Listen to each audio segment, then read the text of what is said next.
ಸ್ವಾಮಿ ಶರಣಮಯ್ಯಪ್ಪ. ಫ್ರೆಂಡ್ಸ್, ನಾನು ಇವತ್ತು ನಿಮ್ಮ ಜೊತೆ ಶಬರಿಮಲೆಗೆ ಹೋಗಿದಂಥ ಒಂದು ಯಾತ್ರೆಯ ಅನುಭವವನ್ನು ನಿಮ್ಮೊಂದಿಗೆ ನಾನು ಹಂಚಿಕೊಳ್ತಿದ್ದೇನೆ. ನೋಡಿ ನಮ್ಮ ಒಂದು ಕ್ರಮ ಯಾವ ರೀತಿ ಇದೆ ಅಂತ. ಗುರುಸ್ವಾಮಿಯವರು ತೆಂಗಿನಕಾಯಿ ಇದೆಯಲ್ಲ, ಅದಕ್ಕೆ ತುಪ್ಪವನ್ನು ಹಾಕಿ ನಾವು ಶಬರಿಮಲೆಗೆ ಅಯ್ಯಪ್ಪನಿಗೆ ಅಭಿಷೇಕ ಮಾಡಲು ನಾವು ತಗೊಂಡು ಹೋಗುವಂಥ ಒಂದು ಕ್ರಮ. ನೋಡಿ, ಇದೇ ರೀತಿಯಲ್ಲಿ ತುಪ್ಪವನ್ನು ತೆಂಗಿನಕಾಯಿಗೆ ಹಾಕ್ತೇವೆ. ಇದು ತೆಂಗಿನಕಾಯಿ ಕೂಡ ತೆಗೆಯುವಾಗ ಹಲವಾರು ಕ್ರಮಗಳಿದೆ. ಉತ್ತರ ದಿಕ್ಕಿಗೆ ಇರುವಂಥ ಒಂದು ತೆಂಗಿನಕಾಯಿಯನ್ನು ನಾವು ತೆಗಿಬೇಕು. ಅದಕ್ಕೆ ನೆಲಕ್ಕೆ ಬೀಳಬಾರ್ದು. ನೆಲಕ್ಕೆ ಬೀಳದೆ ಅದನ್ನು 10 ದಿನ ಶ್ರೀ ಅಯ್ಯಪ್ಪ ಸ್ವಾಮಿಯ ಮುಂದೆ ಪೂಜೆಗಿಟ್ಟು ನಂತರ ಅಷ್ಟು ಶುದ್ಧದಲ್ಲಿ ತಂದು ನಾವು ಪೂಜೆ ಮಾಡ್ತಾ ಇದ್ದು ಕರ್ಪೂರ ಆರತಿಯನ್ನು ತೋರಿಸ್ತಾ ಇರಬೇಕು. ಅಯ್ಯಪ್ಪನಿಗೆ ಮೊದಲನೇದಾಗಿ ಬೇಕಾಗುವುದು ಕರ್ಪೂರ ಆರತಿ. ಅದೇ ರೀತಿಯಲ್ಲಿ ಕರ್ಪೂರ ಆರತಿ, ಊದುಬತ್ತಿ ಕೂಡ ಅವನು ತುಂಬ ಪ್ರಿಯ ಆಗಿರ್ತಾನೆ ಅಯ್ಯಪ್ಪ ಸ್ವಾಮಿ. ಹಾಗೆ ನೈಯಾಭಿಷೇಕ ಕೂಡ ಸ್ವಾಮಿಗೇನೆ. ಆಗ ಅಷ್ಟೊಂದು ಭಕ್ತಿಯಿಂದ ಹೋಗುವಂಥ ಒಂದು ಪವಿತ್ರ ಸ್ಥಳ ಅದು ಶ್ರೀ ಅಯ್ಯಪ್ಪ ಸ್ವಾಮಿಯ ಸನ್ನಿಧಾನ. ನೋಡಿ, ಅಲ್ಲಿಗೆ ನಾವು ಸ್ವಲ್ಪ ಅಕ್ಕಿಯನ್ನು ಕೂಡ ಹಾಕ್ತೇವೆ. ಆ ಒಂದು ಇರುಮುಡಿ ಚೀಲ ಅಂತ ಹೇಳ್ತೇವಲ್ಲ, ಆ ಇರುಮುಡಿ ಚೀಲಕ್ಕೆ ಅಕ್ಕಿ, ನಾವು ತುಪ್ಪವನ್ನು ತುಂಬಿಸಿದಂಥ ಆ ಚೀಲ, ಅದೇ ರೀತಿಯಲ್ಲಿ ಕರ್ಪೂರ, ಭಸ್ಮ ಇದೆಲ್ಲವನ್ನು ಆ ಇರುಮುಡಿ ಚೀಲದೊಳಗೆ ಹಾಕಿ ನಮ್ಮ ಇರುಮುಡಿ ಕಟ್ಟು ಅಂತ ಹೇಳ್ತೇವಲ್ಲ, ಆ ಇರುಮುಡಿ ಕಟ್ಟು ಅದರಲ್ಲಿ ಎಲ್ಲ ತುಂಬಿರ್ತದೆ. ಅಲ್ಲಿ ಶ್ರೀ ಅಯ್ಯಪ್ಪ ಸ್ವಾಮಿಗೆ ನಾವು ದರ್ಶನ ಮಾಡಿ ಹಿಂತಿರುಗಿ ಬಂದು ಅಲ್ಲೇ ಒಂದು ಕಡೆ ಬಿರಿಬಿಟ್ಟು ಅಂತ ಹೇಳ್ತಾರಲ್ಲ, ಆ ಬಿರಿಬಿಟ್ಟು ಎಲ್ಲ ಸ್ವಾಮಿಯವರು ಒಟ್ಟಿಗೆ ಸೇರಿ ಜಾತಿ ಮತ ಭೇದವಿಲ್ಲದೆ ಎಲ್ಲ ಸ್ವಾಮಿಯವರು ಒಟ್ಟಿಗೆ ಕುಳಿತುಕೊಂಡು ತಂದಂಥ ತಮ್ಮ ಪ್ರತಿಯೊಬ್ಬರಿರುವಂಥ ಇರುಮುಡಿಯನ್ನು ಓಪನ್ ಮಾಡಿ ಅದರೊಳಗಿರುವಂಥ ಎಲ್ಲ ತೆಂಗಿನಕಾಯಿಯನ್ನು ಕರ್ಪೂರವನ್ನೆಲ್ಲ ಸಪ್ರೇಟ್ ಮಾಡಿ ಅಲ್ಲಿಂದ ಒಂದೇ ಪಾತ್ರಕ್ಕೆ ತುಪ್ಪ ತುಂಬಿದ ತೆಂಗಿನಕಾಯಿಯನ್ನು ಒಡೆದು ಎಲ್ಲ ಒಂದೇ ಪಾತ್ರಕ್ಕೆ ತುಪ್ಪವನ್ನು ಮಾಡಿ ಅಭಿಷೇಕಕ್ಕೆ ಕೊಂಡು ಹೋಗುವಂಥದ್ದು ಅಲ್ಲಿ ಒಂದು ಕ್ರಮ.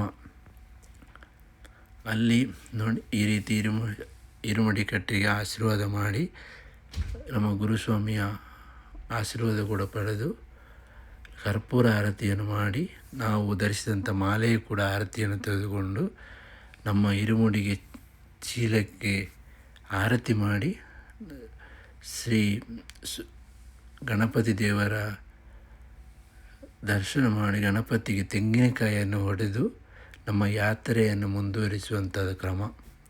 ಅದು ಈಗ ಕೂಡ ಪ್ರತಿಯೊಂದು ಭಜನಾ ಮಂದಿರದಲ್ಲಿ ಆಗಲಿ ಪ್ರತಿಯೊಂದು ದೇವಾಲಯದಲ್ಲಿ ಕೂಡ ರೂಢಿಯಲ್ಲಿದೆ. ಫ್ರೆಂಡ್ಸ್, ನಾನೊಂದು ಹೇಳಲಿಕ್ಕೆ ಇಷ್ಟಪಡ್ತೇನೆ. ಶಬರಿಮಲೆಗೆ ಹೋಗಿ ಶ್ರೀ ಅಯ್ಯಪ್ಪ ಸ್ವಾಮಿಯ ದರ್ಶನ ಮಾಡಿದಾಗ ಸಿಗುವಂಥ ಒಂದು ನೆಮ್ಮದಿ, ಸುಖ ಬೇರೆ ಯಾವ ದೇವಸ್ಥಾನದಲ್ಲಿ ಹೋದರೂ ಕೂಡ ಸಿಗುವುದಿಲ್ಲ. ಅದು ನನ್ನ ಅಭಿಪ್ರಾಯ. ಇಲ್ಲಿ ನಾವು ಹೋಗುವಾಗ ಎಷ್ಟು ಸಿಂಪ್ಲಿಸಿಟಿಯಾಗಿ ಹೋಗ್ತೇವೋ ಅಷ್ಟೇ ನಮಗೆ ಉತ್ತಮ.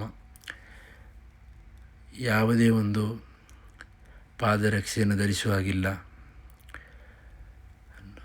ಮಧುಮಾಂಸವನ್ನು ತಿನ್ನುವಾಗಿಲ್ಲ, ದುರಭ್ಯಾಸಗಳು ಯಾವುದೇ ಇರುವಾಗಿಲ್ಲ.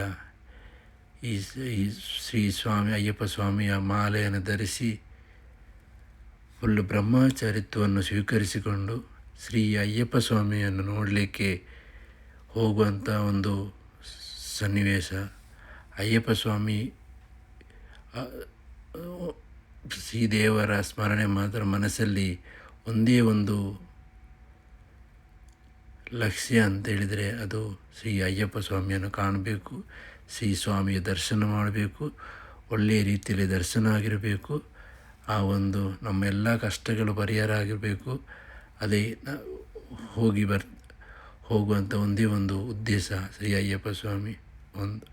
ಇನ್ನೊಂದು ಹೇಳಲಿಕ್ಕೆ ಇಷ್ಟಪಡ್ತೇನೆ ಫ್ರೆಂಡ್ಸ್, ನಾವು ಅಲ್ಲಿಂದ ಪಂಪೆಯಿಂದ ನಡ್ಕೊಂಡು ಹೋಗ್ತಾಯಿದ್ದೇವೆ ನೋಡಿ. ಅಲ್ಲಿಂದ ನಡ್ಕೊಂಡಿದ್ದು ಅಲ್ಲಿ ಸರಂಗುತ್ತಿ ಎಂಬ ಸ್ಥಳ ಇದೆ, ಅಲ್ಲಿಗೆ ತಲುಪಿದೆವು. ಅಲ್ಲಿಂದ ನಡುಪಂದಲಿಂದ ಕಾಣುವಾಗ ಶ್ರೀ ಅಯ್ಯಪ್ಪ ಸ್ವಾಮಿಯ 18 ಮೆಟ್ಟಿಲುಗಳು ಕಾಣಿಸ್ತದೆ. ಕೆಳಗಡೆ 18 ಮೆಟ್ಟಿಲಿನಲ್ಲಿ ನಿಂತು ಒಂದೇ ಒಂದು ನಮಗೆ ಕಣ್ಣು ಮುಂದೆ ಬರುವುದು ಶ್ರೀ ಅಯ್ಯಪ್ಪ ಸ್ವಾಮಿ ದರ್ಶನ ಒಳ್ಳೆಯದರಿಂದ ಆಗಲಿ. ಮತ್ತು ಅಯ್ಯಪ್ಪ ಸ್ವಾಮಿಯ ನೋಡಿದ ಮೇಲೆ ನಮಗೆ ಇನ್ನೂ ಆಗೋದು, ಅಯ್ಯಪ್ಪ ನನಗೆ ಇನ್ನೂ ಕೂಡ ನನ್ನನ್ನು ಇಲ್ಲಿ ಕರೆದುಕೊಂಡು ಬಾ, ಇನ್ನೂ ನೆಕ್ಸ್ಟ್ ಹೋಗಿ ನಾನು ಪುನಃ ಬರ್ತೇನೆ ಎಂಬ ಒಂದು ಪ್ರತಿಯೊಬ್ಬ ಭಕ್ತರು ಕೂಡ ಹಾಗೆ ನಾನು ಇನ್ನೊಮ್ಮೆ ಬರಬೇಕು ಅಂತ ಆ ಒಂದು ಮನಸ್ಸಿಗೆ ಬಂದೇ ಬರ್ತದೆ. ಅಯ್ಯಪ್ಪ ಸ್ವಾಮಿನ ಎಷ್ಟು ನೋಡಿದರೂ ಸಾಕಾಗೋದಿಲ್ಲ. ನಾನಂತೂ ಫಸ್ಟಿಗೆ ಒಂದು 7-8 ವರ್ಷ ಆಯಿತು ಹೋಗೋದು ಅಯ್ಯಪ್ಪ ಸ್ವಾಮಿ ನೋಡಲಿಕ್ಕೆ. 2007 ಫಸ್ಟ್ ಟೈಮ್ ಹೋಗಿರೋದು. ಅದು ಕರಿಮಲೆ ಮೆಟ್ಟಿ, ಕರಿಮಲೆ ನೀರಿಮಲೆ ಎಲ್ಲ ಮೆಟ್ಟಿ ಆಲುದ ನದಿ ಹತ್ರ ಅಲ್ಲೇ ಆಗಿ ಬಂದಿರೋದು. ಈಗ ಪಂಪಿಂದ ಹೋಗ್ತಿದ್ದೆ 2 ವರ್ಷದಿಂದ. ಅಲ್ಲಿಗೆ ಹೋದ ನಂತರ ಪುನಃ ನನಗೆ ಅಯ್ಯಪ್ಪನ ನೋಡಿ ಒಮ್ಮೆ ನಾನು ಇರುಮುಡಿ ಜೊತೆಗೆ ಅಯ್ಯಪ್ಪನ ನೋಡಲಿಕ್ಕೆ ಹೋಗ್ತೇನೆ. ಅದೊಂದು ಒಳ್ಳೆಯ ದರ್ಶನ ಆಗಿರ್ತದೆ.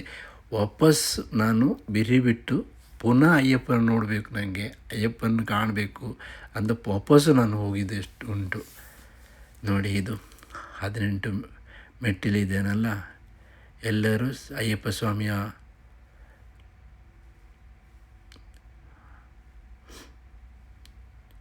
ದರ್ಶನಕ್ಕಾಗಿ ಎಲ್ಲರೂ ಹೋಗ್ತಾ ಇದ್ದಾರೆ ನೋಡಿ. ಒಂದೇ ಒಂದು ಶರಣಘೋಷ, ಶ್ರೀ ಸ್ವಾಮಿ ಶರಣಮಯ್ಯಪ್ಪ ಎಂಬ ಒಂದು ಶರಣಘೋಷದಿಂದ ತುಂಬಿ ಎಲ್ಲಿ ನೋಡಿದರೂ ಕೂಡ ಈ ಸುತ್ತಮುತ್ತಲು ಕಾಣ್ತಿದ್ದೇವಲ್ಲ, ಎಲ್ಲರೂ ಕೂಡ ಶ್ರೀ ಅಯ್ಯಪ್ಪನ ಒಂದು ಶರಣಘೋಷವನ್ನು ಕರೀತಾ ಇರ್ತಾರೆ. ಇದು ಇವತ್ತಿನ ವಿಶೇಷ ನೋಡಿ.